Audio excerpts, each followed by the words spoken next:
welcome to Philadelphia Walks PTSD. My name is Sharon Cole, or whatever you want to refer to me as. No big deal.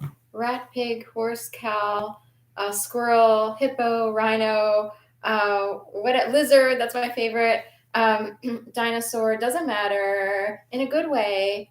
I don't care. I've been called everything under the sun. I don't know what those words mean to various groups or people who belong to special groups or hive-minded mentality people or herd mentality people. I'm in the independent category or whatever.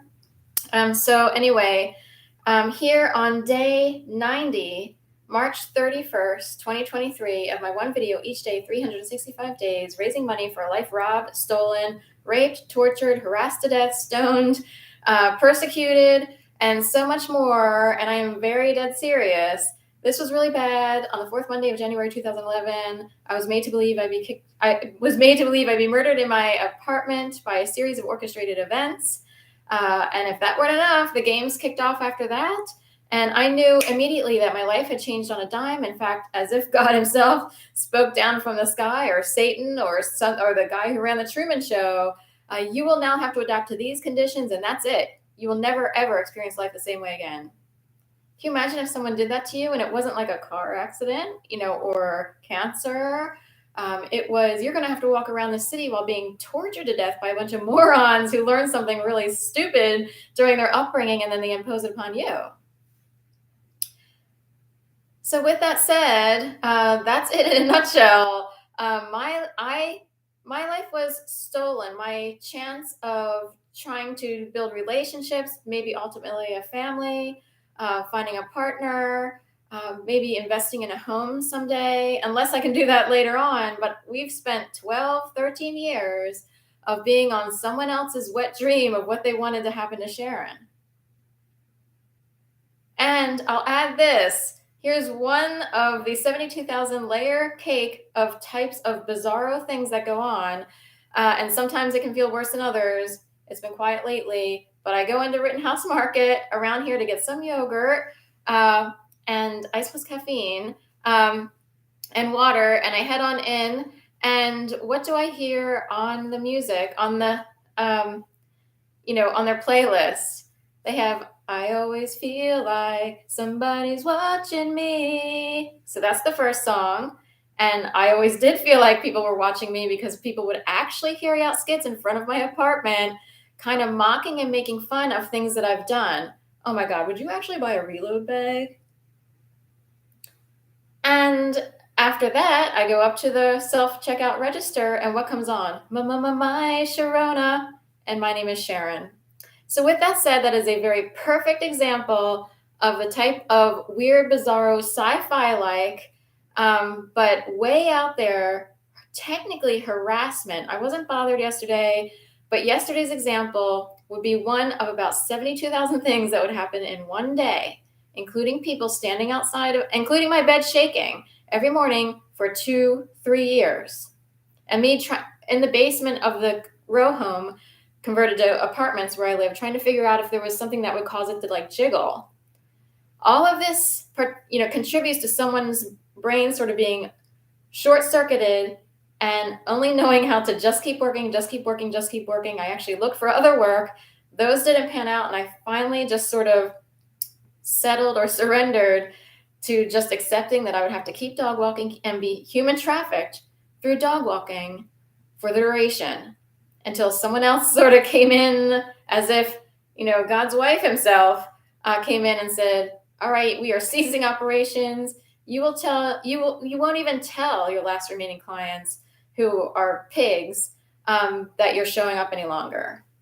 You will be dropping out. We will be getting you out of this apartment. We will be invisibly transferring you over here, and then eventually down to Florida to live with my mom and aunt. I was tortured also in a very different way throughout all of 2018. And I do wonder about coronavirus and the validity of how it started, who can create it. It is disturbing that possibly bad angels or invisible people can actually take your breath out of your mouth, and then they could serve as a nebulizer and put it right back in. Makes you question the entire medical industry. And the agenda of what's going on out there. So I don't know what to say. I had weird, very bizarre experiences. Some are easily explained by complete morons walking around on the street. Others not so easily explained, supernatural-ish in nature.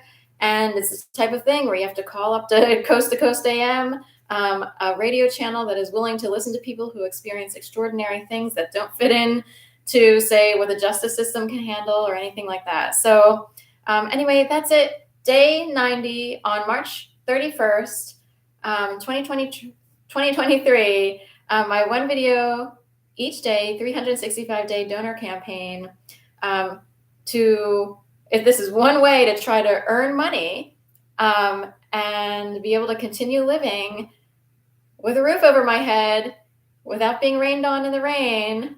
And that's about it. I don't think anyone should be homeless, but I will say this: I've always been a decent, upstanding person. I've never hurt anyone in my entire life, not intentionally. And the worst thing anyone can pull up is, oh my gosh, Sharon distanced herself from the Steph family.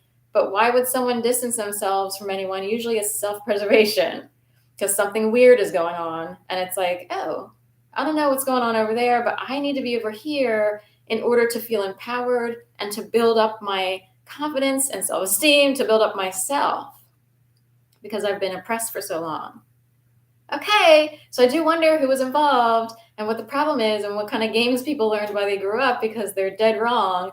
And have a great day. Sorry. And well, hey, what's going to happen now? Maybe civil war will break out because of the Trump charges. I have no idea. I'm kind of curious if protests will swirl around here. This is a very liberal city, so I don't know what kind of things will happen here in Philadelphia. But I did write an op-ed back in January of 2004. It was published. I think I actually wrote it in December of 2003. So somewhere in there, 2003, 4, or 4 or 5, I kind of forget. But it was when he publicly spanked Tara, the beauty pageant queen, who didn't abide or follow by all the rules. And he dethroned her, took away her crown, and then she had to publicly make a statement. And for some reason, this dynamic between a big, powerful guy who has a lot of money and this woman who had to strip down to a two-piece in order to get some money had to be sort of like, what's the word? Condescended, humiliated in a way. I think the way that it was handled was bad for women, unless you take a stance that it made women so angry that he would publicly embarrass her like that. And force her to apologize to a nation for being someone who went out to hang out with people. I get, a party. I get, they made it seem like it was some sort of like Coke fest or something. I think she just hung out and had I don't even think she did anything that bad. So anyway, it broke the rules. So I did write an op-ed, and I have a video where I read the op-ed that I wrote. I don't totally dislike the guy. I don't know what he's about or anything, but I do know there's a connection to West Palm Beach. My cousins grew up in West Palm Beach, and Trump wound up moving to Mar-a-Lago, which is in the Palm Beach County, West Palm Beach area of Florida. And I had a lot of clients while dog walking who had connections to West Palm Beach. So what's the dealio with West Palm Beach? I would like to know. And if anything in his world is connected to what I experienced, I would love to know. Okay, and hey, I want the payout. I want 50 million, 60 million, 70 million. I am so not kidding. I am worth $100 million. Thank you so much.